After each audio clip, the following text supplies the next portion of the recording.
Noong nakalipas na episode nagpasalamat si Jiang Ting kay Patriarch Jiang Yu sa kanyang pagtatanggol laban sa ibang Patriarch. Sumagot naman ng may paggalang si Patriarch Jiang Yu sa kanyang young master. Sa isang banda ng entablado ay labis ang pagtataka ni Jiang Tianlong sapagkat hindi man lang kinagat ng Skyroar Lion si Jiang Ting at kung bakit buhay pa ito samantalang gumawa na siya ng matinding ano para lang mapatay si Jiang Ting. Sinabihan ng ating bida si Jiang Tianlong na wala itong nalalaman sa lahat, dahil hindi alam ni Jiang Tianlong ang kayang gawin ng ating bida. Sinabihan ng ating bida si Jiang Tianlong habang lumalapit kasama ng Skyroar Lion na lahat gagawin ni Jiang Tianlong makamit lang ang pagiging young master na labis nitong pinapangarap umaga man o gabi. Mungkahi pa ni Jiang Ting na habang nandito siya ay ang pangarap ni Jiang Tianlong ay mananatili lang na pangarap. Kita sa mukha ni Jiang Tianlong ang pagkainis matapos marinig ang mga salitang iyon. Sumagot naman si Jiang Tianlong na tama na ang kanyang narinig dahil ang magagawa lang naman daw ng ating bida ay magyabang. At lalo pang nagalit si Jiang Tianlong sa kanyang narinig nang sabihin ni Jiang Ting na sa tingin mo ba makakamit mo ang ninanais mo sa pamamagitan lang ng pagmanipula sa opinyon ng maraming tao. Ayon pa kay Jiang Ting na nakauwi na siya sa Panlong City noon pa at pinagmamasdan lang niya ang mahinang performance ni Jiang Tianlong.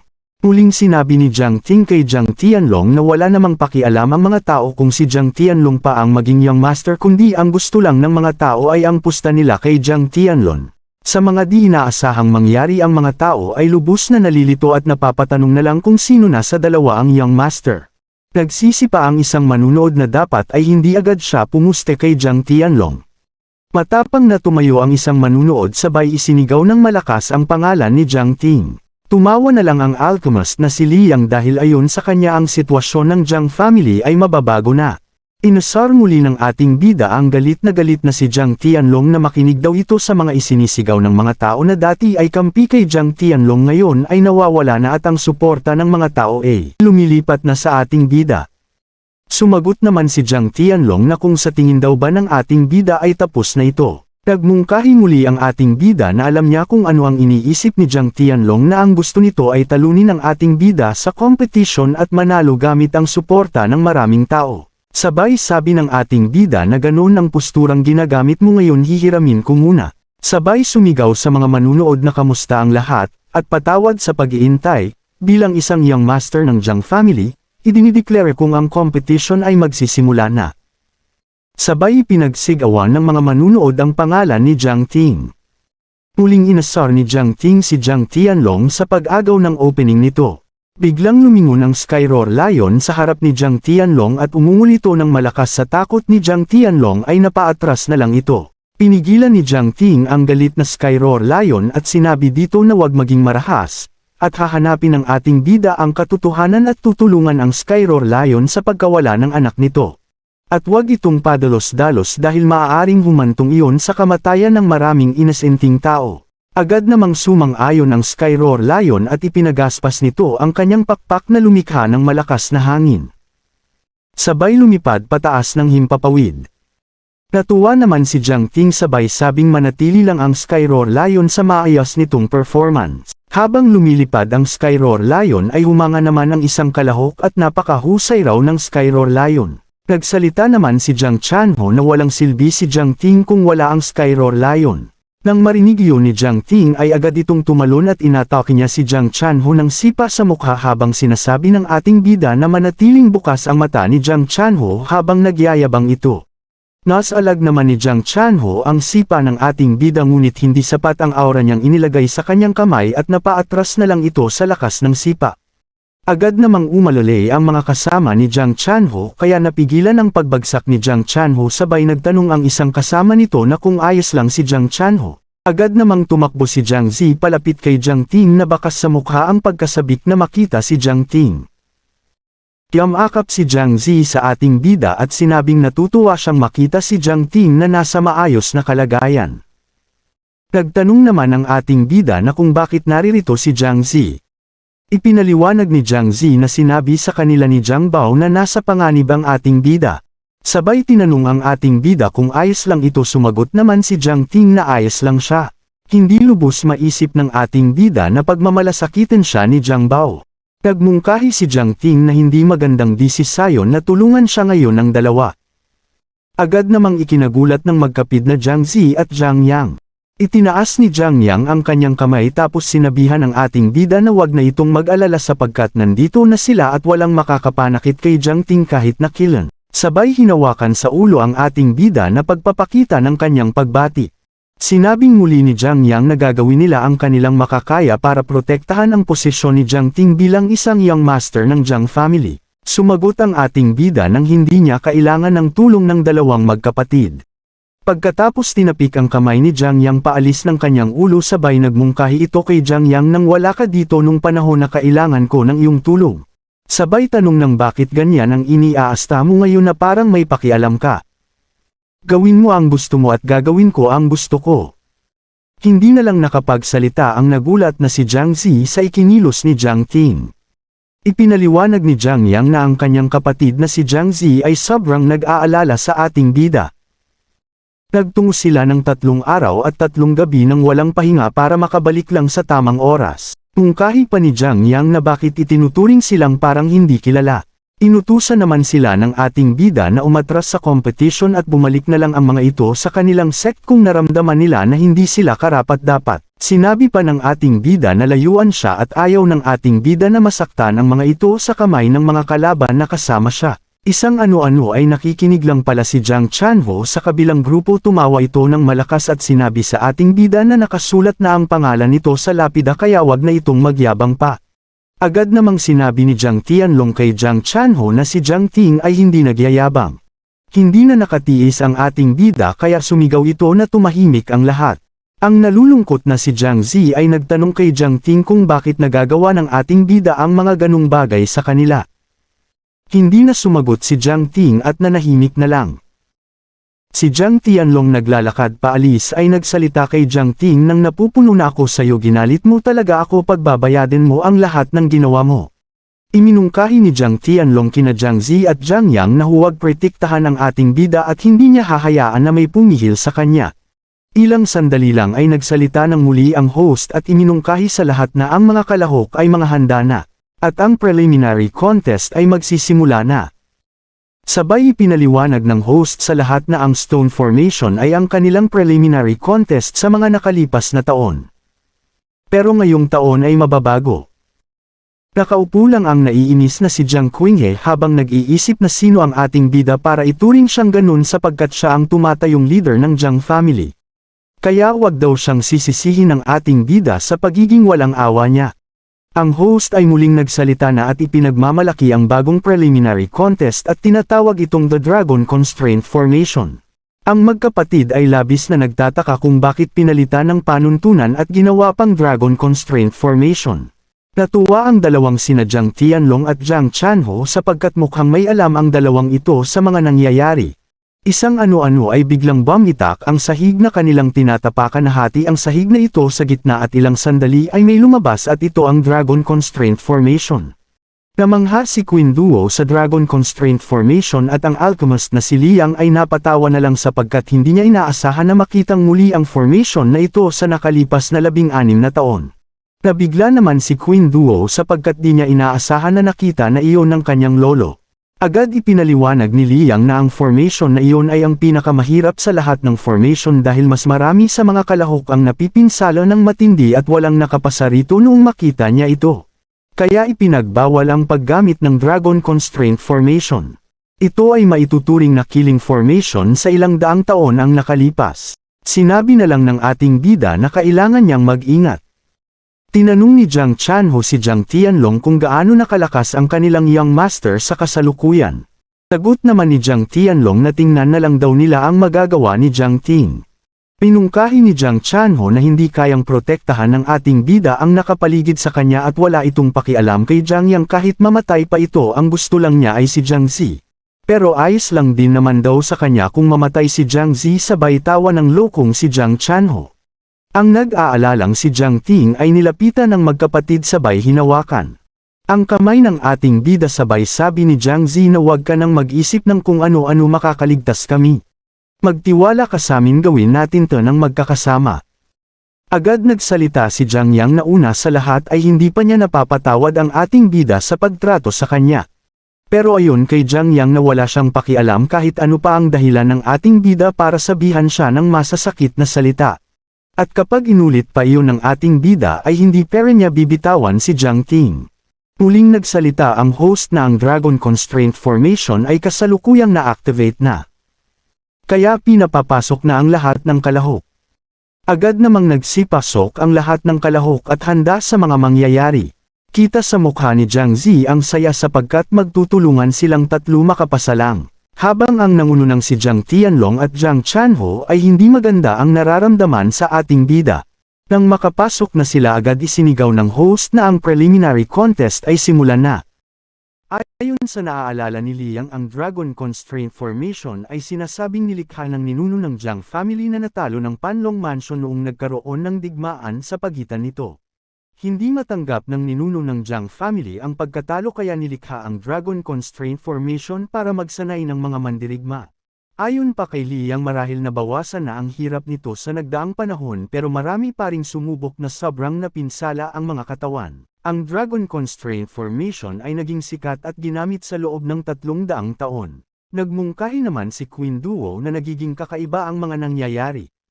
Isa lang naman itong martial arts competition. Napatanong ito sa kanyang lolo na kung ang Jiang clan ba ay gustong patayin lahat ng disipulo nito. Pahayag naman ni Liang na ang kasalukuyang pinuno na si Jiang Qinghe ay hindi gagamit ng ganitong formation kung isa lang itong normal na competition. Marahil may balak itong gawin. Sabay napatingin sila sa ilalim ng formation na maraming nakalagay na espada na nagsisilbing patibong sa mga kalahok. Ipinaliwanag ng host sa lahat ng mga kalahok na ang Dragon Constraint Formation ay may 3 level na kailangan lampasan. Ang mga level na ito ay ang Lethe na nasa unang palapag at Gate of Hell na nasa ikalawang palapag at ang God and Evil na nasa ikatlong palapag.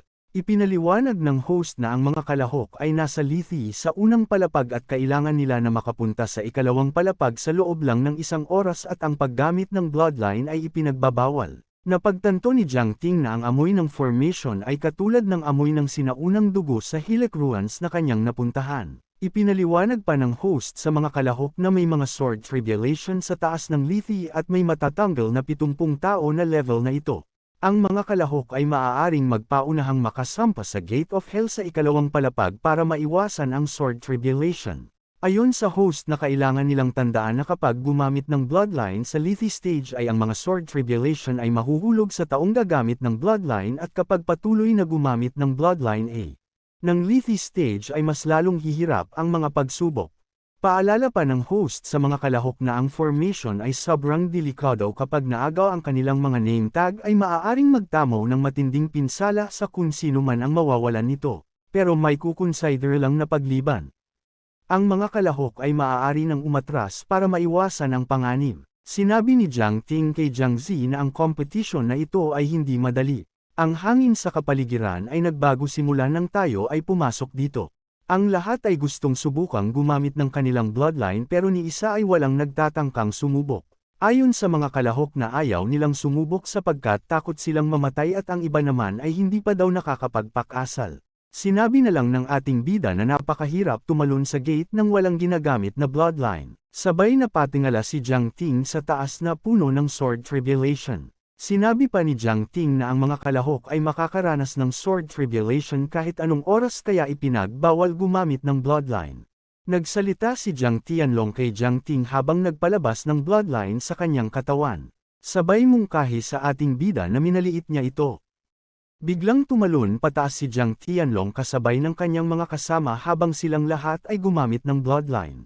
Sinabi ni Jiang Tianlong sa ating bida na magkita sila sa Gate of Hell matapos nun biglang nagsigalawan ang sword tribulation at biglang sinugod ng mga ito ang mga kalahok na gumamit ng bloodline. Napaisip ang ating bida na dahil iyon sa unang paggamit ni Jiang Tianlong ng bloodline. Inutusan ni Jiang Chanho ang mga kasama nito sa harapan na protektahan si Jiang Tianlong agad namang nakinig ang dalawang kasama nila at sinalo ang mga paparating na espada at tuluyan silang tinamaan, na naging sanhi ng kanilang pagkamatay. Agad nahulog ang dalawang tao na samalo ng mga espada na makikitang nakatusok sa kanilang mga katawan. Ngunit nang dahil sa pagsasakripisyo ng buhay ng dalawang tao at tuluyang nakaakyat ng Gate of Hell sina Jiang Tianlong at mga kasama niya. Ngumit at nagsalita ito nang simulan na natin ang laro. Hindi lubos maisip ni Jiang Ting at Jiang Yang na gagamit si Jiang Tianlong ng buhay ng ibang tao makaligtas lang. Nag-usap-usap ang ibang kalahok na nakaligtas daw si Jiang Tianlong kahit gumamit ito ng bloodline. Sinabi pa ng isa na makakaalis naman pala kapag naiwasan ang sword tribulation. Nagmungkahi ang isa na gayahin din nila yung ginawa nila Jiang Tianlong. Isang ano-ano ay biglang may lumitaw sa gitna ng Lethe stage sabay sabi ni Jiang Zi sa kina Jiang Ting at Jiang Yang na tingnan ang bagay na lumilitaw sa gitna ng Lethe stage. Salaysay ng ating bida na magsisimula ng humirap ang patakaran dahil sa ginawang pagsuwe nila Jiang Tianlong. Isang sandali ay tuluyan ng nakalabas ang Punisher ng Lethe stage. Ang taga-parusa sa lumalabag sa patakaran. Napatanong ang isang kalahok kung ano ang bagay na yun at ang isa naman ay masama ang pakiramdam sa nakita. Agad ginamit ng Punisher ang kanyang sandata at sinabi sa mga kalahok na harapin ang kaparusahan. Nagsimula ng umatake ang Punisher at naglabas ito ng iba't ibang elemento sa buong paligid. At nang tatama na ang elemento ng apoy kina Jiang Ting ay agad pinapunta ng ating bida sa kanyang likuran ang magkapatid na si Jiang Yang at Jiang Zi.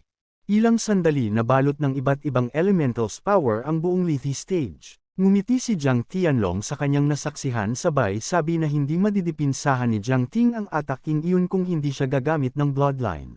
Ngunit nagkamali siya ng akala dahil ang ating bida ay walang kahirap-hirap na nasangga ang fire element nang hindi gumagamit ng bloodline. Namangha si Jiang Zi sa kanyang nakita sapagkat kaya ni Jiang Ting sagahin ang apoy nang hindi gumagamit ng bloodline. Pagmamalaking sabi naman ng ating bida na ang bloodline element niya at fire kaya hindi siya magagasgasan ng apoy.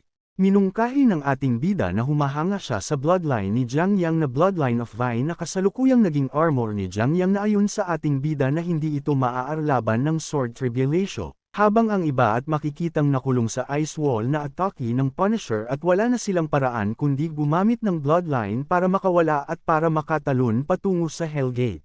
Inutusan ni Jiang Ting si Jiang Yang na tumalon na sa Gate of Hell na kasama si Jiang Zi. Hindi naman pumayag si Jiang Zi at sinabing mapanganib sa lugar na kaya hindi niya hahayaan na maiwan si Jiang Ting sa ibaba. Sinabi na lang ng ating bida na magtiwala sa kanya. Agad kinalong ni Jiang Yang si Jiang Zi wala nang nagawa ang babae kundi mapasigaw na ibaba siya dahil gusto niya ay sama-sama silang aakyat sa Gate of Hell. Pagmamalaki ng ating bida na si Jiang Tianlong ay gumamit ng bloodline ng walang pag-aalinlangan. Hindi alam ni Jiang Tianlong ang patakaran mula sa simula. Napangiti na lang sa tuwa ang ating bida sapagkat mas may nalalaman ito sa Dragon Constraint Formation. Naniniwala si Jiang Ting na ang totoong paraan para makapasa sa pagsubok na ito ay manatili sa ibaba ng walang ginagamit na bloodline ayon sa patakaran. Mungkahi ng ating bida na akala raw ni Jiang Tianlong na lahat ng bagay ay nasa ilalim ng kanyang control. At sinabi ng ating bida na hindi niya ibibigay kung anuman ang gusto ni Jiang Tianlong. Sa ikalawang palapag ay matagumpay na napunta ang magkapatid. Sinabi ni Jiang Chanho na hindi kasama ng dalawa si Jiang Ting. Ang galit na si Jiang Zi ay tinanong si Jiang Tianlong kung ano raw ba ang gusto nitong gawin kay Jiang Ting. Agad kwiniliuhan ni Jiang Zi si Jiang Tianlong at sinabing sagutin ang kanyang tanong. Ipinaliwanag naman ni Jiang Tianlong na ang sword tribulation ay nakalaan para e-eliminate ang 70 na kalahok at kapag bumaba na sa 70 ang mga nasa ibaba ay ang mga swords ay tuluyan ng mahuhulog. Tumayo si Jiang Tianlong sabay inayos ang kasuotan at nagsalita na kung gustong makaligtas ng ating bida ay umatras na lang ito sa competition. Galit na sinabi ni Jiang Zi na kasuklam-suklam si Jiang Tianlong at pagbabayaran nito ang kanyang mga ginawa. Agad naman siyang pinigilan ni Jiang Yang para di na lumala pa. Habang ang ating bida ay masayang nakatingin sa mga sword tribulation sa taas ng Lethe stage, ayon sa ating bida na napakarami ng mga espada na kahit Diyos ay mamamatay pag tinamaan ng mga ito. Nagsalita ang host na ang preliminary contest ay kasalukuyang may dalawang grupo na ang isa ay nasa Gate of Hell na at ang isang grupo ay nananatiling nasa Lethe stage pero na ilang sandali lang ay mae-eliminate na ng sword tribulation. Nagpaalalang muli ang host na ang mga kalahok na nasa Lethe stage paren ay maaari nang umatras sa pamamagitan ng pag-alis ng kanilang name tag para maiwasang masaktan pa. Ang patriarch na si Jiang Shu ay pinupuri si Jiang Tianlong dahil napakatatag daw nito at simula pa lang ay ito na ang mananalo. Sumagot naman ang ama ni Jiang Tianlong na si Jiang Qinghe na sana manalo nga. Agad na alala ni Jiang Qinghe ang kanilang pinagplanuhan isang araw bago magsimula ang competition. Sinabi ni Jiang Qinghe kay Jiang Tianlong ang lahat ng kahinaan ng Dragon Constraint Formation. Tapos kumuha pa si Jiang Qinghe ng tutulong kay Jiang Tianlong na manalo at para patayin na din si Jiang Ting. Binigyan ni Jiang Qinghe ang isang disciple ng pabuyang 3 blood essences para magawa nito ang iniutos sa kanya. Agad namang nagpasalamat ang disciple na si Jiang Li. Pagkatapos sinabihan ni Jiang Qinghe si Jiang Tianlong na kung gusto nitong maging young master ay huwag hahayaan na matalo ni Jiang Ting. Nagmungkahi naman ang disciple na makakasiguradong papatayin nila si Jiang Ting kahit na pagkabalik pa lang nito. Sa isang banda ang ating bida ay kalmadong nakatayo sa Lethe stage. Sinabi ng isang kalahok na ano pang ginagawa ni Jiang Li, bakit hindi pa sagudin si Jiang Ting. Agad namang napansin ng ating bida na pinagtatangkaan siyang patayin ng ibang kalahok. Sinabi ng ating bida sa mga ito na sumugod na isa-isa o kahit magtulong-tulong pa ang mga ito. Sinabihan ni Jiang Li si Jiang Ting na sirain ang name tag at sumuko na kung gusto pa mabuhay ng ating bida. Ang isang kalahok ay nagmungkahi na wag nang mag-aksaya pa ng oras at atakihin na kaagad ang ating bida. Agad naglabas ng mga bloodline ang mga ito at sabay-sabay na inatake si Jiang Ting. Habang ang ating bida ay kalmado na nakatayo sa gitna. Nang akmang matatamaan na ang ating bida ng atake, bigla siyang tumalon ng mataas. Sabay sabi ng ating bida na kaya niyang patayin ang mga ito kahit hindi na gumamit pa ng bloodline. Tapos ang mga sumugod na lalaki ay walang kahirap-hirap na pinagtatapakan sa batok at ang iba naman ay hinawakan lang sa ulo. Ang isang kalahok ay nag-utos sa kasama na atakihin ang paa ng ating bida. Agad namang lumundag palayo si Jiang Ting. Nang ang isang kalahok ay akmang aatakihin muli ang ating bida, agad itinaas ni Jiang Ting ang kanyang kamay na may hawak na name tag ng mga lalaking sumugod. Nang dahil sa paggamit ng bloodline ng mga kalahok na ito, ang Sword Tribulation ay biglang gumalaw. Habang ang mga kalahok ay nagtaka kung paano nakuha sa kanila ang mga name tag. Nagmungkahi ang ating bida sa mga kalahok na patatawarin niya ang mga ito, sabay binasag ang mga name tag ng mga kalahok. Isang sandali ang mga espada ay handang umatake muli. Nagtaka si Queen Duo kung totoo daw ba ang mga nangyayari at sumagot naman ang kanyang lolo nang wala pang nakaligtas sa Sword Tribulation. Agad tumakbo ang ating bida patungo sa Punisher habang iniilagan ang mga nahuhulog na espada. Habang ang ibang kalahok na naipit sa atake ng Punisher ay sinusubukang kumawala gamit ang kanilang mga bloodline, kaya pati sila ay inaatake ng mga espada. Nang malapit na ang ating bida sa Punisher, agad namang humanda ang Punisher para umatake. Habang ang ating bida ay hindi kayang panoodin lang ang mga tao na mamatay, hindi tulad ni Jiang Tianlong na hinayaang mamatay ang ibang kalahok para lang manalo. Ayon sa ating bida na pag gumamit siya ng bloodline ay lahat ng espada ay sa kanya aatake, habang ang ibang kalahok ay makakaligtas mula sa mga espadang nahuhulog mula sa taas. Agad ginamit ni Jiang Ting ang kanyang bloodline. Ang mga taong tatamaan na ng mga espada ay napapikit na lang sa takot, ngunit huminto ang mga espada at lumiko patungo kay Jiang Ting. Ilang sandali nagtungo na ang mga espada sa lokasyon ni Jiang Ting. Lumapit si Jiang Ting sa Punisher at tumalon ang ating bida ng mataas, habang ang Punisher ang tinamaan ng mga lumilipad na espada, tapos naagapan ng ating bida ang sandata ng Punisher. Umikot si Jiang Ting sa ere, sabay takbo ng mabilis habang hinahabol ng mga espada. Namangha naman ang host sa kanyang nasasaksihan at isinalaysay nito sa lahat na natalo ni Jiang Ting ang Punisher. At ang kanilang young master ay patuloy na ginugulat sila. Nagulat si Jiang Tianlong sa kanyang narinig. Nagalit pa ito dahil hindi nito nakikita ang laban sa ibaba. Habang natutuwa naman ang magkapatid na Jiang Zi at Jiang Yang. Huminto ang ating bida sa pagtakbo at hinarap ang mga espada, walang tigil niya itong pinagsasangga. Habang ang isang espada ay nakalusot at naputol pa nito ang sandata ng Punisher. Habang si Jiang Ting ay nakatayo at pinagmamasdan ng mga papalapit na mga espada mula sa taas. Isang ano-ano ay may biglang bumulusok patungo sa ating bida at nabalutan siya ng makapal na alikabok. Nagulat naman ang host sa nasaksihan dahil hindi nila inaasahan ang ganong eksena. Nagtanong naman si Jiang Zi kung bakit tumahimik at kung ayos lang daw ba ang ating bida. Nag-alala naman ang isang kalahok at kung buhay pa ang young master. Nagmungkahi naman ang isang lalaki na inilagay ng kanilang young master ang buhay niya sa panganib para lang iligtas sila. Matapos ng ilang sandali at nawala na ang makapal na alikabok, ay makikita pa ring nakatayo sa gitna si Jiang Ting at sa paligid nito makikita ang 4 na lalaki sa kanyang paligid na nais protektahan ang ating bida sa mga papalapit na espada. Sabay tanong ng ating bida na nalaman nyo na ba kung sino ang dapat sundin. Agad lumuhad ang apat na lalaki sa harap ni Jiang Ting sabay sinabi ng mga ito na handa nilang ayalay ang kanilang buhay mapagsilbihan lang ang Young Master. Matapos nun lahat ng mga kalahok ay lumuhad kay Jiang Ting at handa nilang ayalay ang kanilang buhay para sa kanilang Young Master. Ang nasa taas na si Jiang Tianlong ay hindi natutuwa sa mga nangyayari sa ibaba. Natuwa ang ating bida sa nangyari at sinabi sa mga bago niyang mga taga-sunod na matalinong desisayon ang ginawa ng mga ito. Sa nakaraang episode ay nakapasa si Jiang Ting sa Lethe level dahil sa pagtalo ni Jiang Ting sa Punisher ng Lethe stage. Hindi naman ikinatuwa ng Patriarch na si Jiang Shou at hindi pumapayag na pumasa si Jiang Ting dahil ayon dito na sinira ni Jiang Ting ang daang-daang taon na formation. Ayon dito na hindi ito mapapatawad dahil ang pinaghirapan ng kanilang ninuno ay nasayang lang. Nagmungkahi naman si Patriarch Jiang Yu na hindi makatuwiran ang sinabi ni Patriarch Jiang Shou sapagkat ang Dragon Constraint Formation ay sukatan ng talento ng mga taga-Jiang family. Salaysay naman ng galit na si Patriarch Jiang Shou na maaari namang umatras ang mga kalahok kung hindi nila kaya para iligtas ang kanilang buhay. Iyon ang batas ng competition. Kaya dapat hindi sirain ang arena ng dahil lang sa hindi matalo ang ibang kalahok. Hindi nagustuhan ng maglolo ang kanilang narinig. Ayon kay Queen Duo na ang matandang si Jiang Shou ay nakakainis. Ginugulo nito ang daloy ng laro.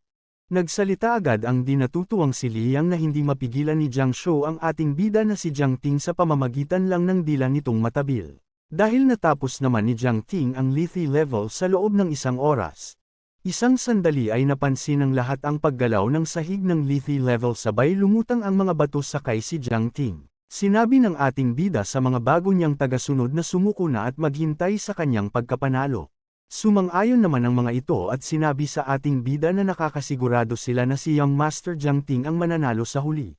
Habang lumutang pataas ang ating bida kasunod nito na lumutang ang lahat ng kalahok na nakasakay sa mga sahig at pati sila nakapasa ay nakapasa rin sa Lethe level sa tulong ng kanilang Young Master. Ngunit ang mga kalahok na nawalan ng name tag ay nanatili sa iba. Ang nanunood na si Queen Duo ay namangha sapagkat ang mga bagong tagasunod ni Jiang Ting ay lahat nakinabang. Isang banda sa pwesto ng mga Patriarch at pinuno ay kinutya ni Patriarch Jiang Yu si Jiang Shou dahil sa mga nangyayari habang si Jiang Qinghe ay tahimik lang at kitang hindi nasisiyahan. Nang makaangat na sa ikalawang level na Gate of Hell ang ating bida sakay ng lumulutang na bato. Tumawa si Jiang Yang sabay sabi sa kapatid na Jiang Zi na ang ating bida ay hindi nahadlangan ng mga taong naghanda ng patibong para kay Jiang Ting. Nagsalita ang ating bida sabay pinaalalahanan si Jiang Tianlong na ang mga ambisyon nito ay itago na lang sa ilalim ng unan. Ayon pa sa ating bida na isasantabi muna niya ang kanyang galit pero balang araw ay matitikman ni Jiang Tianlong ito. Agad sumagot si Jiang Tianlong na simula pa lang naman ito. Maghintay lang daw ang ating bida at makikita nito. Tumalon si Jiang Ting papunta sa ikalawang level. Sabay minungkahi ni Jiang Zi na tinulungan ng ating bida ang ibang kalahok para makapasa. Nagpresenta si Jiang Zi na gagamutin lahat ng sugat na natamo ni Jiang Ting sa Lethe level. Sumagot ang ating bida na ayos lang siya, wag na siyang alalahanin at ang sunod na level ay magsisimula na. Ilang sandali muling nagsalita ang host at binati nito ang mga nakapasa. Paliwanag nito na lahat ng nakapasa ay maaari nang pumasok sa Gate of Hell level. Ayon sa host ang level na ito ay may 8th na pintuan na kailangan pasukin ng mga kalahok. Matapos nun ay 8 kalahok lang ang maaaring pumasok sa God and Evil level. Paliwanag muli ng host na bawat gate ay 6 na kalahok lang ang pinapayagang pumasok. At ang lahat ng mga kalahok ay may kalayaang pumasok kung saang gate nito gustong pumasok. Si Jiang Ting ay kasalukuyang nakatayo sa harap ng Death Gate. Ayon sa host na ang Young Master ang unang pipili ng gate na nais nitong pasukin. Nagtaka naman si Jiang Yang sapagkat hindi pa niya narinig ang tungkol sa mga gate. Pahayag naman ni Jiang Zi na bawat gate ay isang kalahok lang ang pinapayagan na makapasa. Ipinaliwanag pa ng host na bawat gate ay may lalagyan ng mga name tag na nagre-representa na ang gate na yun ang napili. Kapag nailagay na ang name tag sa gate ay hindi na maaari pang baguhin ang desisyon. Matapos ng paliwanag agad idinideclare ng host na simula na ang pagsubok sa Gate of Hell. Inalok ni Jiang Zi si Jiang Ting na magsama-sama silang tatlo sa gate na papasukin sapagkat ayon kay Jiang Zi na hindi na kayang harapin ng ating bida ang pagsubok na ito. Sagot naman ng ating bida na huwag magmadali at mag-imbestiga muna sila. Sa di inaasahang pangyayari may lumabas na itim na aura na nagmula sa Gate of Death at bigla nitong kinuha ang name tag ng ating bida. Ibig sabihin nito ay walang magagawa ang ating bida kundi sa Gate of Death papasok. Nag-alala si Jiang Zi sa ating bida sabay tinanong kung ayos lang ito. Sumagot si Jiang Ting na ayos lang siya ngunit ang kanyang name tag ay nakuha. Nang dahil sa pangyayari nagsalita ang isang tao sabi nito na wala na ang swerte ng ating bida at nararapat dito ang mapunta sa Gate of Death. Agad nakialam si Jiang Yang sabay tanong nito sa lalaki kung gusto nitong masuntok sa mukha. Ang lalaking ito ay si Jiang Liang ang mekanik ng Jiang family. Ayon dito na ang Gate of Life ay makakaligtas ang pumasok dito at ang pumasok sa Gate of Death ay kamatayan ang kakaharapin.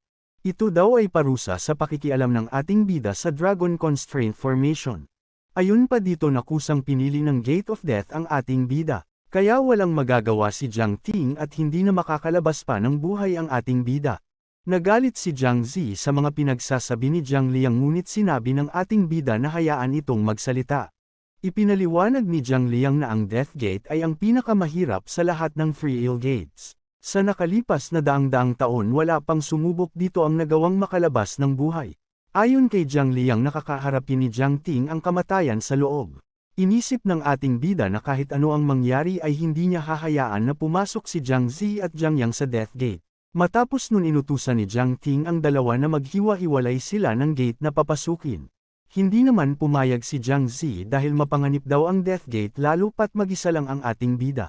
Agad tinulak ni Jiang Ting ang pintuan sabay sinabi sa dalawa na iyon lang ang tanging paraan para matulungan siya. Wala nang nagawa si Jiang Zi. Agad sumang-ayon si Jiang Yang sa utos ni Jiang Ting sinabi nito sa kapatid niyang si Jiang Zi na pumili na sila ng pinto at wag na itong mag-alala dahil ang young master nila ay mas malakas pa gaya niyang iniisip. Habang pumapasok si Jiang Ting sa pintuan ay nakatingin lang sa kanya sina Jiang Tianlong at Jiang Chanho. Napatanong na lang si Jiang Chanho kung sumusuko na si Jiang Ting dahil walang takot ito na pumasok sa Death Gate. Nagtaka naman si Jiang Liang kung bakit sobrang kalmado lang ni Jiang Ting at kung hindi daw ba naunawaan ng ating bida lahat ng kanyang sinabi. Sa isang banda nakatingin din si Jiang Zi sa pagpasok ni Jiang Ting habang nag-iisip ito na malaki na ang ating bida at naging mas malakas pa pero umaasta ito ng kakaiba. Habang nag-iisip si Jiang Zi ay bigla siyang sinabihan ni Jiang Tianlong na walang lugar dito para magsentimiento. Agad namang inatake ni Jiang Zi si Jiang Tianlong ng kanyang ice bloodline. Sinanggalang naman ni Jiang Tianlong ang ataking iyon gamit ang water bloodline. Ang galit na si Jiang Zi ay sinabihan si Jiang Tianlong na ayaw niya itong patayin sa lugar na ito. Sinabihan naman ni Jiang Chanho si Tianlong na pumasok na sila sa gate, at pumayag naman ito. Habang paalis na si Jiang Tianlong ay nagsalita ito na ang crow poison ay kumakalat sa loob ng mga gates at kumakalat ito sa katawan. Ipinaalala pa ni Jiang Tianlong na ang lason na iyon ay ang pumatay sa ama ni Jiang Zi at ang lason na iyon ay tutunawin ang mga bagay na makapitan nito kahit na young master pa o hindi. Agad nagmadali si Jiang Zi patungo sa Death Gate para sundan si Jiang Ting. Agad nitong inilagay ang kanyang name tag sa pintuan ng Death Gate. Dali-daling pumasok si Jiang Zi at tuluyan nang nakumplito ang 6 na kalahok sa Death Gate kaya tuluyan na itong nagsara. Ang mga kalahok ay nagsipasukan na sa kanilang mga napiling gate. Ang mga kalahok na ito ay pumasok sa Broad Gate. Ang ibang grupo naman ay sa Stop Gate pumasok sa pamumuno ni Jiang Bao. Sa Shock Gate naman pumasok si Jiang Yang kasama ng ibang kalahok. Sa Rest Gate naman si Jiang Chanho. Sa Wound Gate naman ay may 3 lang na kalahok ang pumasok sa pamunguna ni Jiang Zhu. Habang sa Life Gate pumasok si Jiang Liang kasama ng mga taga-sunod nito. Ngunit pagkapasok pa lang ni Jiang Liang sa Life Gate ay agad silang na-eliminate. Ipinagtaka naman ng host ang nangyari sa mga ito at nagmungkahi na ang Gate of Hell level ay napakahirap. Sa isang banda si Jiang Tianlong ay pumasok sa Scenery Gate at makikita ang isang nilalang na nakalutang sa lava habang ang mga kasama ni Jiang Tianlong ay sinubukang labanan ang nilalang na ito. Ngunit walang kahirap-hirap na natalo ng nilalang ang lahat ng kasama ni Jiang Tianlong. Habang ang isang kalahok ay humihingi ng tulong kay Jiang Tianlong na iligtas siya. Pero imbis na tulungan ay nagmungkahi pa lang ito na hindi niya kailangan ng mahihinang kasama at hinayaang mamatay sa kamay ng nilalang. Habang si Jiang Ting ay patuloy na naglalakad sa loob ng Death Gate ay makikitang may kasama siya na pumasok dito. Habang sinusundan ng mga ito ang ating bida ay kasabay ng paglalabas ng kanilang bloodline. Ilang sandali ay binunot ng mga ito ang kanilang mga sandata sabay sinubukang atakihin sa likod si Jiang Ting. Nang mapalingon si Jiang Ting sa kanyang likuran ay kasabay ng pagtasik ng dugo sa kanyang mukha. Biglang sumulpot sa kanyang likuran si Jiang Zi na naka-activate ang kanyang bloodline of Ice Fok. At pinagpapatay ang mga lalaki na nagtangka sa buhay ni Jiang Ting. Sabay nagtanong ang ating bida kung bakit hindi nakinig sa kanya si Jiang Zi. Sumagot naman si Jiang Zi na wala siyang pakialam kung hindi niya sinunod ang utos ni Jiang Ting dahil sarili niyang kagustuhan. At gusto lang niyang iligtas si Jiang Ting sa lason na nasa Gate of Hell na inihanda ni Jiang Tianlong. Tumulo ang luha ni Jiang Zi sabay sinabi kay Jiang Ting na kapag may masamang nangyari sa ating bida ay paano na siya mabubuhay ng mag-isa. Nagpasalamat naman si Jiang Ting sa pag-aalala ni Jiang Zi sa kanya. Matapos noon ay inakit na ng ating bida si Jiang Zi na umalis na. Habang tinatahak ang malawak na daanan ng Death Gate ay sa paligid makikita ang mga malalaking nilalang na hugis tao ngunit may mga sungay ang mga ito at nakagapos ng kadena ang mga katawan na may liliyab na asol na apoy sa itaas ng mga ulo nito. Habang patuloy na tinatahak ng dalawa ang daanan ay naririnig nila ang malalaking nilalang na sumisigaw at umaanggal na gustong kumawala. Napatanong na lang si Jiang Zi kung ito ba ay evil spirit. Ipinaliwanag ni Jiang Ting na ang 18 evil spirit na nakadikit sa pader ay sobrang nahihirapan nakita sa mga mukha ng mga ito at kapag naglakad pa sila sa dulo ay matatagpuan ang kamatayan. Napasabi na lang si Jiang Zi na ang lugar na ito ay kakilakilabot. Pinagpawisan ang ating bida nang may makita sa unahan sabay sinabi nito kay Jiang Zi na mas kakilakilabot ang kakaibang bagay na naghihintay sa kanila. Nang makarating sila sa hangganan ng Death Gate ay nakakita sila ng napakadaming pulang payong. At ang nakapukaw pa ng kanilang atensyon nang makita nila ang isang babaeng nakaputi na nakaupo at may hawak na puting payong. Biglang nagsalita ang babae na ang tatapang nyo, sino kayo para sirain ang espiritu ng Lethe level? Aaminin nyo ba ang kasalanan nyo? Tanong ng babae. Ang tinutukoy nito ang Punisher na tinalo ni Jiang Ting sa Lethe level. Agad nagpalabas ng mga pulang payong ang babae sa kanyang harapan at sa isang iglap nag-transform ang mga ito bilang Netherworld Disciple. Kinabahan naman bigla ang dalawa at sinabi ni Jiang Zi na hindi ito maganda. At mas dumami pa ang mga Netherworld Disciples. Sinabi ni Jiang Zi na napakadami ng kalaban kaya binigyan niya si Jiang Ting ng Ice Sword. Nagpasalamat naman si Jiang Ting sa Ice Sword at naghandang lumaban. Ilang sandali ay sabay-sabay na sumugod ang mga Netherworld Disciples kasabay nun sumugod na din sina Jiang Ting. Sa isang banda sa Scenery Gate ay may isang tao na nakalabas ng ligtas. Iminungkahi ng host na si Jiang Tianlong iyon sabay sabing maituturing itong genius ng Jiang family. Agad tumingin si Jiang Tianlong sa Death Gate at nakita na dalawa na lang ang kalahok sa gate na ito. Inisip nito na baka napatay na ni Jiang Zi ang kanyang mga taga-sunod. Inisip pa nito na ligtas ang ating bida. Ayon sa kanya na kahit mabuhay pa sina Jiang Ting at Jiang Zi ay mamamatay naman ang mga ito nang dahil sa crow poison. Sa loob ng Death Gate makikitang ang mga namatay na taga-sunod ni Jiang Tianlong na nakahandusay at nagsilabasan sa bibig ng mga ito ang mga berdeng insekto na naglalabas ng mga lason sa katawan at umalat ang mga lason na ito sa hangin. Habang ang ating bida ay masayang nilalabanan ang mga Netherworld Disciples at ang kada matalo niyang disciple ay bumabalik sa pagiging pulang payong. Ngunit ang mga Netherworld Disciples ay sabay-sabay na ibinukas ang mga bibig sabay may lumalabas na bloodline dito. Nagtaka bigla si Jiang Ting dahil ang mga makinang ito ay nakakayang gumamit ng bloodline. Sabay-sabay ng mga itong inilabas ang mga fire element na nagmula sa kanilang bibig sa lakas ng apoy na ay kumalat ito sa paligid. Buti na lang naprotektahan ni Jiang Zi ang ating bida gamit ang Ice Lotus. Nang bumitak ang Ice Lotus lumabas ang ating bida at muling lumaban sa mga makina at tinalo ang mga nakaharang patungo sa babaeng nakaputi. Nang malapit na ang ating bida sa babae ay nagpalabas ito ng apoy sa kanyang kamay sabay inatake ni Jiang Ting ng linyang palm ang babae. Ngunit nasanggalang ng babae ang ataking iyon gamit ang payong nitong puti. Agad namang ikinagulat ni Jiang Ting sapagkat may nakasangga ng linyang palm niya. Muling nagpalabas ng napakadaming pulang payong at muling nag-transform ito sa pagiging Netherworld Disciples. Kasabay ng paglalabas ng mga ito ng fire elements sa mga bibig ng mga ito, mabilis namang iniilaga ni Jiang Ting ang mga ataking iyon. Nang makalingat ang ating bida di niya napansin na may mga kalaban na nasa kanyang likuran na akmang aatakihin siya. Agad namang tumulong si Jiang Zi sabay ginawang yelo ang mga ito. Agad namang ginawang doble ng babae ang kanyang mga Netherworld Disciples. At pinalibutan ng mga ito sina Jiang Ting. Napasabi na lang si Jiang Zi na hindi nauubos ang mga kalaban. Isang sandali biglang may napansin si Jiang Zi na labis niyang ikinagulat. Nakita ni Jiang Zi na may kumakalat na lason sa mukha ni Jiang Ting, pero hindi sinabi ni Jiang Zi sa ating bida na nakapitan na ito ng crow poison. Ngunit pati si Jiang Zi ay nakapitan na rin ng lason. Pero di naman iyon pinansin ng ating bida at naghanda na ulit lumaban. Napagtanto ni Jiang Zi na nais silang patayin ni Jiang Tianlong kaya inilagay nito ang mga insektong naglalabas ng lason sa katawan ng mga kalahok na mga taga-sunod nito. Natakot si Jiang Zi na mamatay sa lason si Jiang Ting na katulad ng pagkamatay ng kanyang ama. Agad namang inakit ni Jiang Ting na lumaban na silang dalawa. Sa labas ng Gate of Hell ay nagsalita ang host na may pangalawang kalahok ang matagumpay na nakapasa. At iyon na si Jiang Chanho. Ayon sa host na ang magkapatid na ito ay ang isang halimbawa ng Jiang family.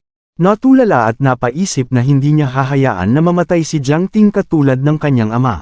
Habang ang ating bida ay nakikipaglaban ay tinanong ni Jiang Ting si Jiang Zi kung ano ang hinihintay nito at bakit nakatayo lang ito. Naisip na lang ng ating bida na baka nasaktan si Jiang Zi kaya hindi kumikibo. Sabay sigaw ni Jiang Ting na may machine sa taas ni Jiang Zi. Habang aatakihin na ng mga Netherworld disciples si Jiang Zi ay nakatayo pero siya nang nakakumkam ang mga kamay habang sinisisi ang sarili na siya ang dahilan ng lahat ng ito. Ang galit na si Jiang Zi ay natauhan na sabay ipinangako niya sa sarili na kapag nakalabas siya ng buhay sa Death Gate ay papatayin niya si Jiang Tianlong. At ang mga aatake na Netherworld disciples ay binalot ng yelo sa isang iglap. Pati si Jiang Ting ay binalutan ng yelo ang babang bahagi ng katawan. Tapos muling gumamit ng Ice Lotus si Jiang Zi para protektahan sila sa mga kalaban. Sinabi ni Jiang Zi kay Jiang Ting na wag ito matakot dahil aalisin lamang niya ang kumalat na lason sa katawan nito. Biglang nagulat si Jiang Ting sapagkat hindi niya napapansin na nalilason na siya. Minungkahi ni Jiang Zi na siya lang ang may kakayahan na alisin ang lason sa katawan nito. Sabay kumuha si Jiang Zi ng tila at itinakip sa mata ng ating bida. Nagtanong ang ating bida kung bakit ginagawa ni Jiang Zi ang mga ganitong bagay para lang alisin ang lason sa kanya. Ipinaliwanag ni Jiang Zi na ang lason ay kumakalat ng mabilis sa katawan ni Jiang Ting. Ayon sa kanya na kailangan muna niyang pahintuan sa pagtibok ang puso at ugat ng ating bida. Para maalis niya ang lason sa katawan ng ating bida. Sinabi ni Jiang Zi na kailangan habadan ang ating bida ngunit huwag daw ito mag-iisip ng kung ano sa kanyang gagawin. Biglang nagulat si Jiang Zi sapagkat nakita niya na maraming pilat sa katawan si Jiang Ting na sanhi ng pangmamaltrato sa kanya. Ayon sa ating bida na maliit na bagay lang iyon na natamu mula sa Jiang family. Agad ni-activate ni Jiang Zi ang kanyang bloodline na Ice Fox at sinimulang gamutin si Jiang Ting. Habang sinasabi ni Jiang Zi na gagawin niya ang lahat para alisin lahat ng haadlang sa ating bida. Kahit na ikamete pa niya ay hindi niya pagsisisihan. Ipinaliwanag ni Jiang Zi na tinanong na niya ang pinakamagaling na doktor para sa lunas ng lason na ito pero wala siyang nalamang lunas. Ang tanging magagawa niya lang ay ilipat sa kanyang katawan ang lason na nasa katawan ng ating bida. Nagsalita ang babae na nakaputi at sinabing akala nila ay makakaligtas sila gamit lang ang Ice Lotus. Ayon pa dito na mukhang minamaliit siya. Kaya muling umatake ang mga kalaban at gumamit ang mga ito ng apoy para tunawin ang Ice Lotus. Dahil doon tuluyan nasira ang Ice Lotus at nakapasok ang isang Netherworld disciple. Buti na lang mabilis na nawala ang lason sa katawan ni Jiang Ting. Ngunit biglang inatake ng isang Netherworld disciple si Jiang Zi na naging sanhi ng pagkabagsak nito sa sahig, habang sinakal ang nanghihinang si Jiang Zi at akmang papatayin. Agad naman itong pinagpira-piraso ng ating bida. Kinamusta ni Jiang Ting si Jiang Zi kung ayos lang ito ayon naman sa babae na wag siyang hahawakan dahil kailangan niyang mag-adjust sa kanyang kondisyon. Harapin na lang daw ng ating bida ang mga kalaban. Ilang sandali ay tuluyang nakapasok sa loob ang lahat ng kalaban. Ayon kay Jiang Zi na mapapabagal niya ang pagkalat ng lason sa kanyang katawan. Ayon pa dito na kailangan niyang tiisin hanggang sa matapos ang paligsahan. Iminungkahi ng ating bida na magpagaling na lang si Jiang Zi at siya ang bahala sa mga kalaban sabay nagpalabas ng kanyang bloodline sa katawan. Muli niyang naalala ang itim na espiritu mula sa Hilak Ruins na sinubukan siyang guluhin at noong napagtagumpayan niya ang pagsubok ng Hilak Ruins na maabsorb ang Thunder Core habang may nakatusok na mga espada sa katawan. Agad niyang inactivate ang kanyang itinatagong Lightning Blade na nakuha sa Thunder Core at sinabing magniningas ang kanyang Lightning Blade para protektahan ang lahat. Habang ang babaeng nakaputi ay naiinip habang pinapanood sila Jiang Ting. Sabay sinabi nito na naiinip na sa kanyang nakikita. Pag nagawang makalabas daw ng Ice Lotus ang ating bida ay hahayaan na itong makapasa. Biglang nagbago ang kanyang pagkainip nang biglang sumabog ang Ice Lotus at biglang nagpakita si Jiang Ting matapos matalo ang mga Netherworld Disciples at labot pa ang isa. Namangha ang babae sa ginawa ni Jiang Ting at agad pinahintulutan ang ating bida na umalis na. Ngunit hindi nakinig ang ating bida bagkus inatake pa ang babaeng nakaputi.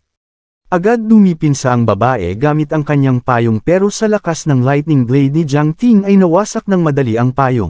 Sabay inatake ng ating bida ang babae ngunit sa di inaasahan may lumabas na kamay at sinangga ang atake ni Jiang Ting. Matapos nun lumabas ang lalaki sa likodan ng babae sabay nagpakilala ito na siya ang lumikha ng Dragon Constraint Formation. At siya ang ninuno ng machinery lineage ng Jiang family sa loob ng ilang daang taon. Inutusan nito ang ating bida na lumuhod sa kanyang harap.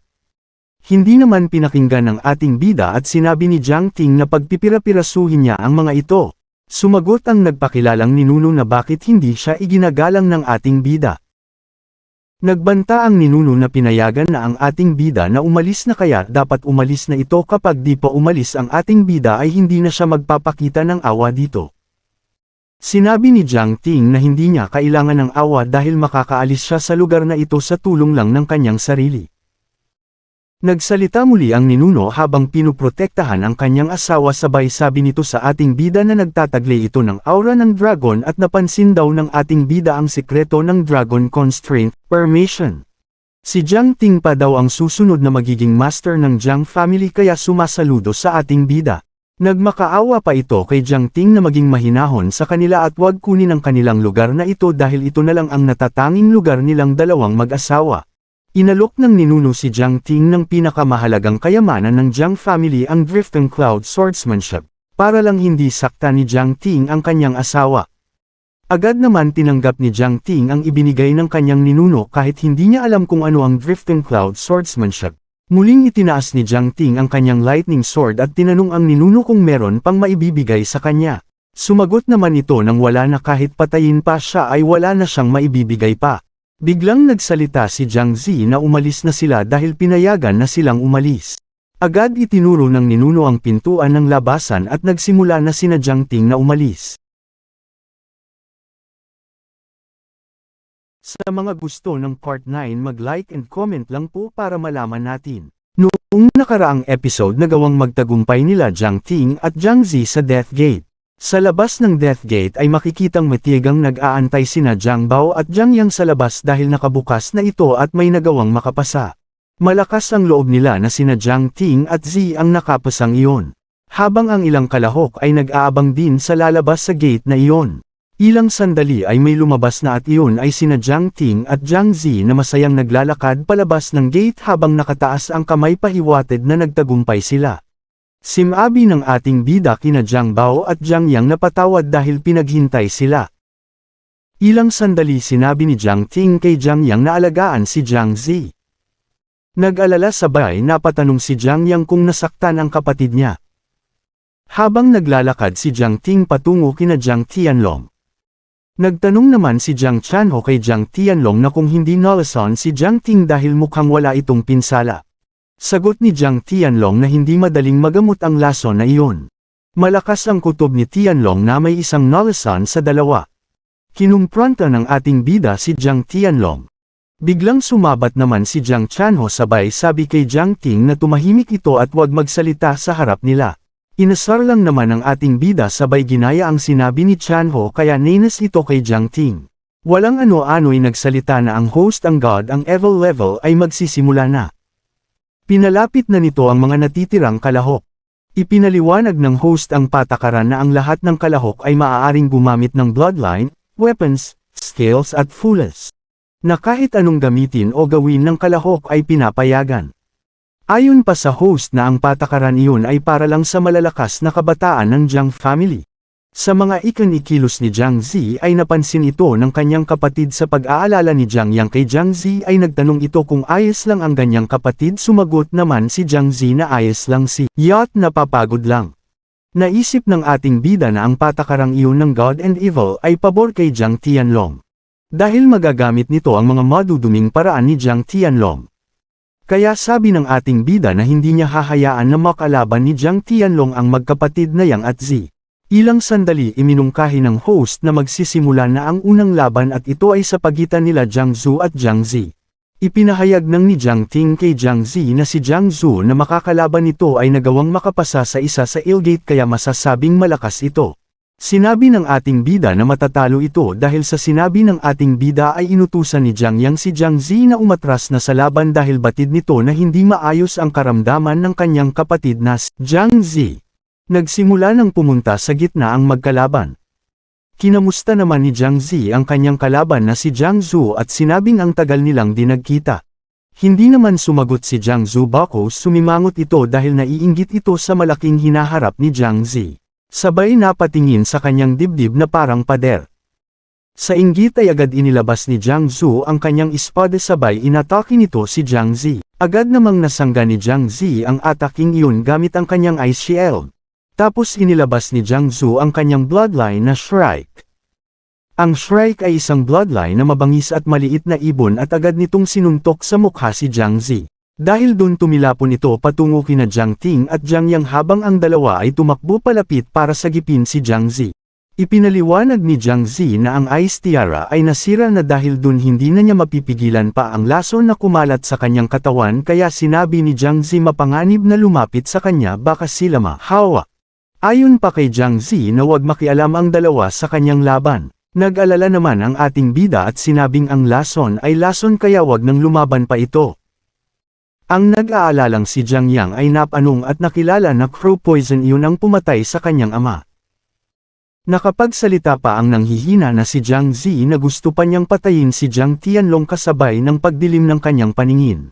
Nakita niya na nag-aalala si Jiang Zhu na kanyang kalaban sabay sinabi kay Jiang Zhu na hindi nito kasalanan at sa isang iglap tuluyan nang bumagsak sa sahig si Jiang Zi sa sobrang panghihina.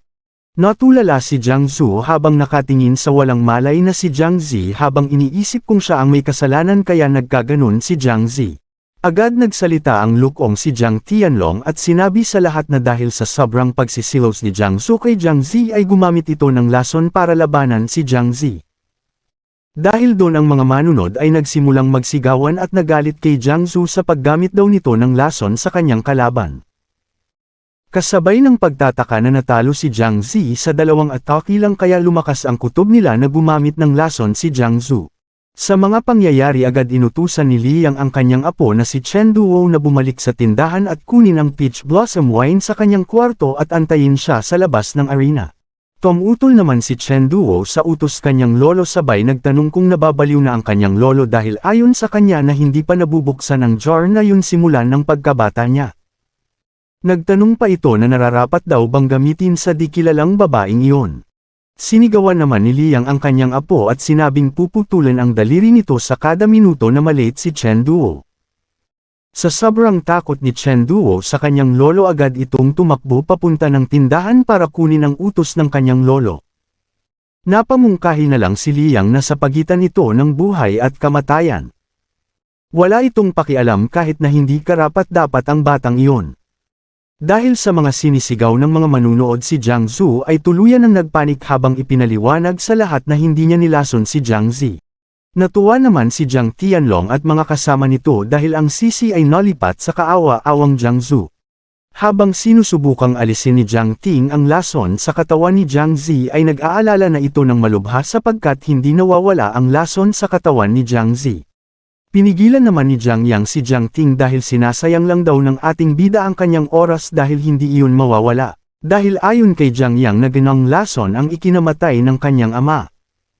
Tumayo ang ating bida at sinabing tama si Jiang Yang. Kaya inutusan niya ito na dalahin si Jiang Zi sa doktor habang siya ay may kailangan tapusin. Nagalit naman si Jiang Yang sa ating bida sabay tanong kung mas mahalaga pa ang laban kaysa sa buhay ng kanyang kapatid. Tumayo ang ating bida sabay hinamon ng sabay-sabay ang mga natitirang kalaban.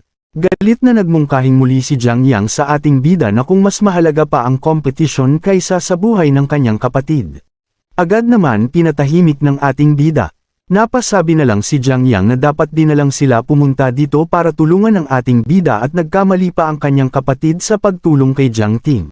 Isang sandali ay lumapit sa kanila si Jiang Bao sabay nagbigay galang sa kanyang young master.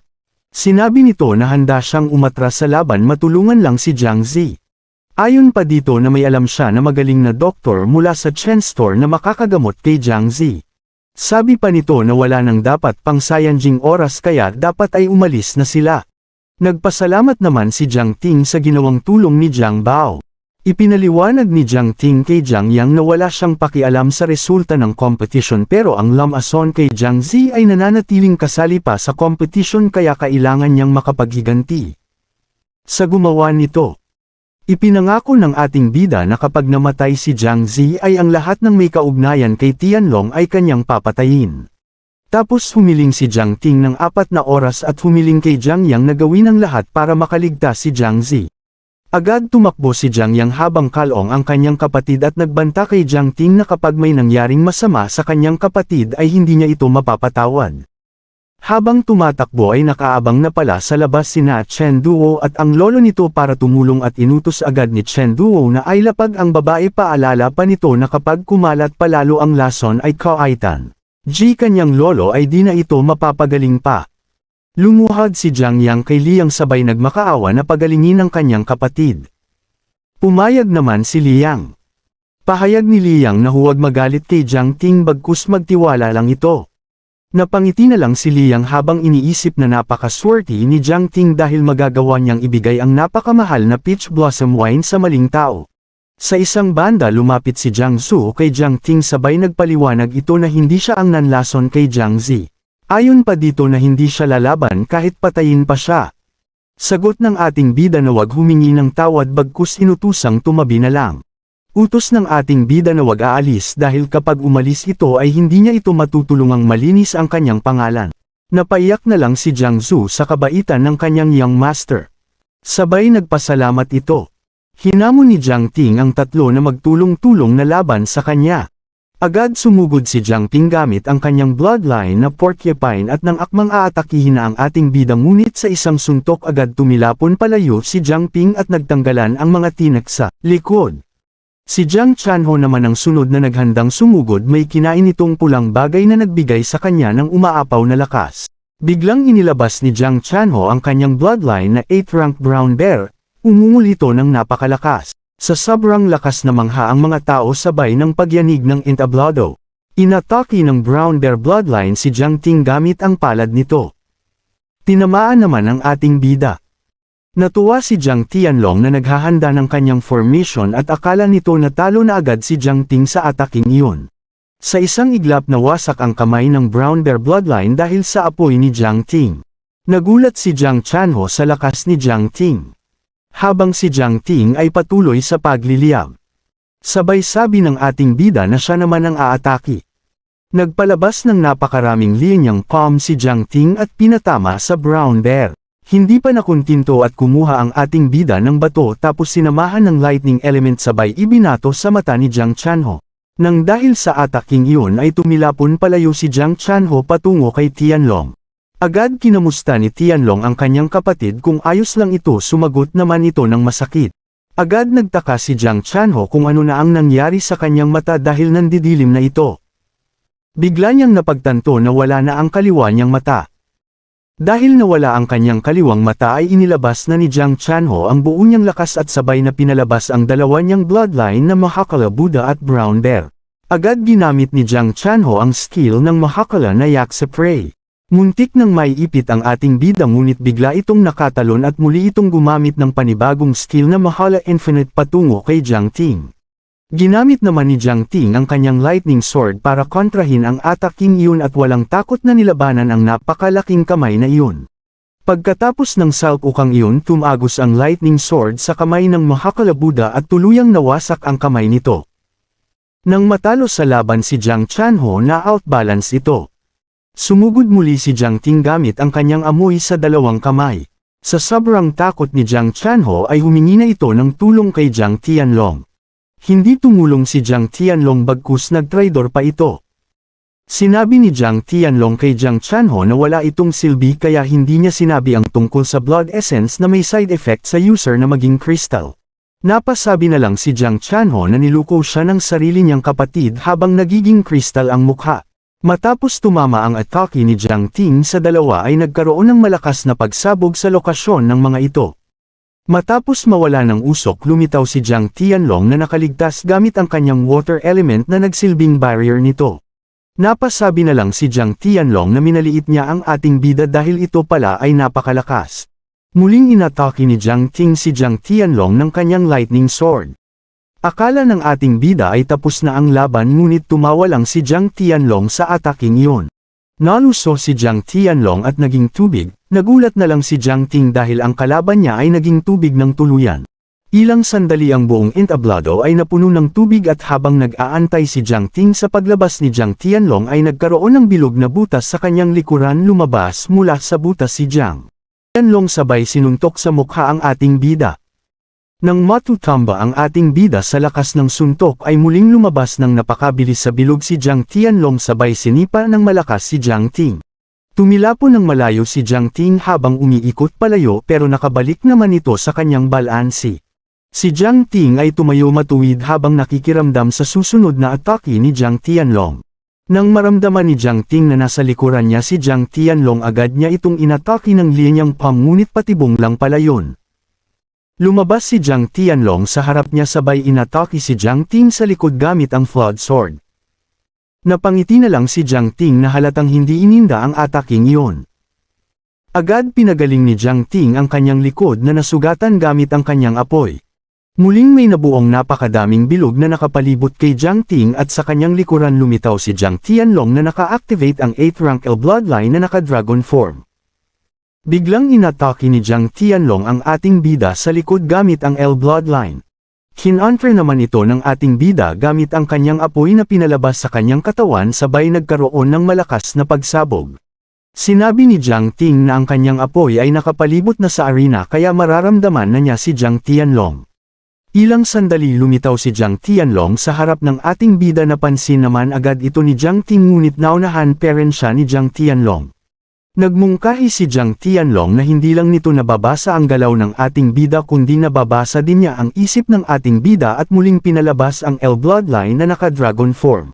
Isang ano-ano may biglang sumigaw mula sa lokasyon ng mga patriarch ito pala ay si Miss Zhang ang dating mapapangasawa ng ating bida. Biglang tumawa si Miss Zhang habang ipinagmukali si Jiang Tianlong na kanyang cutie sabay ipinag-utos nito kay Tianlong na patayin ang talo ng si Jiang Ting. Sa isang banda agad binati ni Jiang Qinghe ang Zhang leader. Nagalit ang patriarch na si Jiang Yu habang iniisip na bakit nagkaroon dito ng tao na nagmula sa Panlong Mansion. Ang tinutukoy nito ay ang taong kasama ng Zhang leader at anak pa nito. Natuwa naman si Jiang Shou sapagkat gusto na magkaroon ng kaugnayan sa Panlong Mansion habang umaasa ito na pagkakataon na niya para magkaroon ng kaugnayan sa Panlong Mansion. Sa di inaasahang pangyayari at ikinagulat ng lahat ng ang kasalukuyang pinuno ng Jiang family ay lumuhad sa isang tao na nagmula sa Panlong Mansion na anak ng Zhang leader. Nang makita iyon ng mga manunood sinabi ng mga ito na kaawa-awa ang Jiang family. Pinatayo naman ng lalaki na taga Panlong Mansion ang kasalukuyang pinuno ng Jiang family.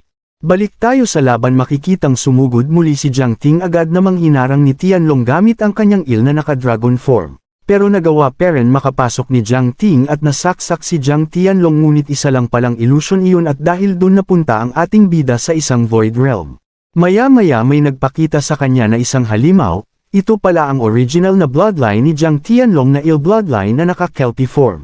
Napagtanto ng ating bida na ito ang totoong bloodline ni Jiang Tianlong at ang nakita niya na naka-dragon form ay galami lang ng totoong bloodline ni Jiang Tianlong. Nagsalita ang bloodline ni Jiang Tianlong sa ating bida na ipakita nito ang kanyang isip. Agad namang nawala sa kamalayan ng ating bida. Kasabay ng paglitaw ng mga bola na maglalabas ng mga alaala ng ating bida. Dahil doon nagawang makita ni Jiang Tianlong ang alaala ng ating bida.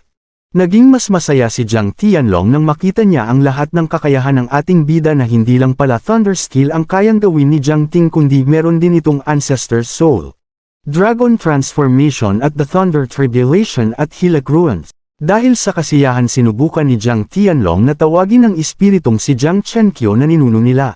Nagtanong ang espiritu kung si Jiang Tianlong daw ba ang tumawag sa kanya sa lugar na ito. Nagbanta ang espiritong si Jiang Chenkyo na papatayin si Jiang Tianlong kapag hindi tumigil sa ginagawa nito sa loob ng Void Realm. Agad itinuro ni Jiang Tianlong ang ating bida at sinabing kahit gumamit pa siya ng kapangyarihan ng Panlong Mansion mapatay lang si Jiang Ting. Ngumiti si Jiang Chenkyo sabay sinabing naiinggit si Jiang Tianlong sa ating bida. Maya-maya pa biglang bumalik sa sarili ang ating bida. Kasabay pinalabas nito ang isa pa niyang kapangyarihan na Black Spirit na kamukha niya na kasabay na nakuha sa lugar ng Hilek Ruins. Sumanib ang espiritong itim sa kanang bahagi ng katawan niya sabay nagsimulang lumaban. Hindi natakot si Jiang Tianlong at nagpalabas ito ng kanyang mga clones. Sa isang was-iwas lang ng espada na Black Lightning Sword ay natalo ng madali ang mga clones ni Jiang Tianlong. Napasabi na lang si Tianlong na napakalakas ni Jiang Ting. Pinalabas muli ni Jiang Tianlong ang kanyang bloodline na Il at ang mga galami nito na naka-dragon form. Dahil sa takot ay tumakas na lang ito at balak ikulong sa Void Realm para di na makaalis pa si Jiang Ting at siya ang ituring na panalo sa paligsahan. Agad inatake ng ating bida ang papaalis na si Jiang Tianlong pero di na niya ito naabutan pa. Ang bloodline ni Jiang Tianlong ay akmang aatakihin na ang ating bida. Sa isang banda ay nakalabas na ng Void Realm si Jiang Tianlong sabay iminungkahi na siya ang nanalo. Pinuri ng Zhang leader si Jiang Tianlong at sinabing karapat dapat ito sa kanyang anak. Sobrang tuwa naman ng kanyang ama na si Jiang Qinghe at sinabing sa kanila na ang Jiang family. Pinuri naman ni Miss Zhang ang kanyang cutie eel sabay sabing mahal kita sobra. Sa isang banda hindi natuwa ang patriarch na Jiang Yu at Jiang Zhu dahil si Jiang Ting ay inakala nilang patay na. Ang tuwang-tuwa na si patriarch Jiang Shu ay inutusan ang host na ideklarang panalo si Jiang Tianlong. Ngunit hindi yun mangyayari sapagkat may namuong bilog sa likod ni Jiang Tianlong at ilang sandali lumabas ang 7th rank Fire Serpent bloodline na naka-dragon form. Nagulat ang lahat sa nangyari at biglang nagpakita ang ating bida sa likod ni Jiang Tianlong. Iminungkahi ng ating bida na inabsorb niya ang bloodline ni Jiang Tianlong na Il bloodline sabay sabing napakasarap nito. Umungol ng malakas ang Fire Serpent na naka-dragon form kasabay ng pagsuntok ng ating bida sa mukha ni Jiang Tianlong. Pag-atras nito ay nagpalabas ng Dragon Flood si Jiang Tianlong ngunit isang ungol lang ng Fire Serpent na naka-dragon form ay naluso ang atake ni Jiang Tianlong. Labis-labis ang pagkamangha ng lahat dahil sa napakalakas na kapangyarihan ng ating bida. Agad sumugod ang ating bida nagsalita naman si Jiang Tianlong na layuan siya pero hindi nakinig ang ating bida sabay binigyan si Jiang Tianlong ng isang uppercut gamit ang Black Spirit sinamahan pa na Lightning Element. Napasigaw sa sakit ng mukha si Jiang Tianlong. Muling umatake ang ating bida sa nasasaktan na kalaban tapos sinipan ng ating bida ang ulo ni Jiang Tianlong na sanhi ng pagkasabsab nito at pagkapanot ng buhok ng dahil sa lakas ng sipa na may kasam. Ang apoy. Wala na itong nagawa kundi mapasukan ng dugo. Nagtanong si Jiang Ting kung ano ang pakiramdam ng pinahihirapan. Muling naghanda sa pag-atake si Jiang Ting gamit ang Black Spirit na may lightning power na tulala na lang ang bugbog na Jiang Tianlong kasabay ng paglabas ng Fire Serpent with Dragon Form. Muling tinamaan ng Fire Punch sa mukha ni Jiang Tianlong sinundan pa ng Lightning Punch. Ang panghuli ay ang Black Spirit Punch na may lightning element. Tumilapon palayo ang panot at bugbog na si Jiang Tianlong. Sa takot ni Jiang Tianlong nagmakaawa ito sabay sinabing si Jiang Ting na ang panalo dahil sumusuko na siya. Ang lukong si Jiang Tianlong ay may naisip pang kalukuhan kahit bugbog na, tinakat nito ang ating bida na kapag pinatay siya mamamatay din si Jiang Zi dahil nasa kanya lang ang lunas sa lason. Hindi natakot si Jiang Ting at agad naman siyang binalian ng braso gamit ang apoy. Muling nadoras ang tanong ang ating bida kung saan makukuha ang lunas. Sa isang banda si Jiang Qinghe ay dali-daling tumakbo habang inuutos sa host na itigil na ang laban dahil dito na pinahihirapan ni Jiang Ting ang kanyang anak. Muling binalutan ng apoy ang kaliwang braso ni Jiang Tianlong at sa tagal nitong sumagot ay muling binalian ng ating bida si Jiang Tianlong. Sa sobrang sakit ay napaamin si Jiang Tianlong na buhay pa si Jiang Kaiyu ang ama ni Jiang Yang at Jiang Zi. Biglang pinagpawisan ng mukha si Jiang Qinghe dahil ang kanilang sikreto ay mabubuking. Ipinaliwanag ni Jiang Tianlong na hindi siya nagsisinungaling dahil hindi namatay si Jiang Kaiyu dahil nakakulong lang ito sa kulungan ng Jiang family. Hindi makapaniwala si Jiang Ting sa kanyang nalaman.